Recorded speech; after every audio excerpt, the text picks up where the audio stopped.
ସାପ ବିଷ ତସ୍କରୀ ମାମଲାରେ ୟୁଟ୍ୟୁବର ଏଲଭିସ୍ ଯାଦବ ରବିବାର ଗିରଫ ହୋଇଛନ୍ତି। ତେବେ ତାଙ୍କର ବିଳାସପୂର୍ଣ୍ଣ ଜୀବନଶୈଳୀ ସମ୍ପର୍କରେ ଜାଣିଲେ ଆପଣଙ୍କ ଆଖି ଝଲସିଯିବ। ହରିୟାଣା ଗୁରୁଗ୍ରାମର ବାସିନ୍ଦା ଏଲଭିସ୍ ଯାଦବ 2016ରେ ୟୁଟ୍ୟୁବରେ ଯାତ୍ରା ଆରମ୍ଭ କରିଥିଲେ। ବର୍ତ୍ତମାନ ସେ ସୋସିଆଲ ମିଡିଆର ଷ୍ଟାର ହୋଇଥିବା ବେଳେ ୟୁଟ୍ୟୁବ ଜରିଆରେ ପ୍ରତି ମାସ ଲକ୍ଷ ଲକ୍ଷ ଟଙ୍କା ରୋଜଗାର କରନ୍ତି। ତାଙ୍କ ପାଖରେ ଗୁରୁଗ୍ରାମର ପ୍ରମୁଖ ଅଞ୍ଚଳ ଏକ ବଡ଼ ଘର ସହିତ ଅନେକ ଦାମୀ କାର ମଧ୍ୟ ରହିଛି। ଏଲଭିସ୍ଙ୍କ ନାମରେ ଗୁରୁଗ୍ରାମରେ 4 ମହଲା ବିଶିଷ୍ଟ ଘର ରହିଛି।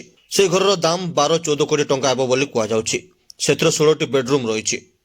ଗୁରୁଗ୍ରାମ ସ୍ଥିତ ଘରକୁ ଛାଡ଼ି ଦୁବାଇରେ ଏହି ଏଲଭିସ୍ଙ୍କ ଘର ମଧ୍ୟ ରହିଛି। ତାଙ୍କର ମୂଲ୍ୟ ପ୍ରାୟ 8 କୋଟି ଟଙ୍କା। ୟୁଟ୍ୟୁବ ବ୍ୟତୀତ ଏଲଭିସ୍ ଇନଷ୍ଟାଗ୍ରାମ ଏବଂ ଅନ୍ୟ ସୋସିଆଲ ମିଡିଆ ପ୍ଲାଟଫର୍ମରୁ ବି ଟଙ୍କା ରୋଜଗାର କରିଥାନ୍ତି। ଗୋଟିଏ ଭିଡିଓ ଲାଗି ତାଙ୍କୁ 4-6 ଲକ୍ଷ ଟଙ୍କା ମିଳିଥାଏ। ତେବେ ସେହିପରି ବିଗ୍ ବସ୍ ଓଟିଟିରେ ସାମିଲ ହେବା ଲାଗି ତାଙ୍କୁ 15-20 ଲକ୍ଷ ଟଙ୍କା ମିଳିଥିଲା। ଦାମୀ କାରକୁ ପସନ୍ଦ କରୁଥିବା ଏଲଭିସ୍ ଯାଦବ ପାଖରେ 1.41 କୋଟି ଟଙ୍କାର ପୋର୍ସେ 718 ବକ୍ସଟର ରହିଛି। ଏହାଛଡ଼ା ହୁଣ୍ଡାଇ ଭର୍ନା, ଟୋୟୋଟା ଫର୍ଚ୍ୟୁନର ଭଳି ଅନେକ ବିଳାସପୂର୍ଣ୍ଣ କାର ମଧ୍ୟ ରହିଛି। ଏଲଭିସ୍ ନିଜର ଏକ ପୋଷାକ ବ୍ରାଣ୍ଡ ମଧ୍ୟ ଲଞ୍ଚ କରିଛନ୍ତି। ସେହି ବ୍ରାଣ୍ଡ ଜରିଆରେ ବେଶ୍ ମୋଟା ଅଙ୍କର ରୋଜଗାର ମଧ୍ୟ କରୁଛନ୍ତି। ଏହାଛଡ଼ା ସୋସିଆଲ ମିଡିଆରେ ତାଙ୍କର ଫ୍ୟାନ୍ ଫଲୋଅର୍ସଙ୍କ ସଂଖ୍ୟା ବହୁତ ଅଧିକ ଥିବାରୁ ବିଜ୍ଞାପନ, ହୋଟେଲ ପ୍ରମୋସନ ଜରିଆରେ ବି ସେ ଟଙ୍କା ରୋଜଗାର କରୁଛନ୍ତି।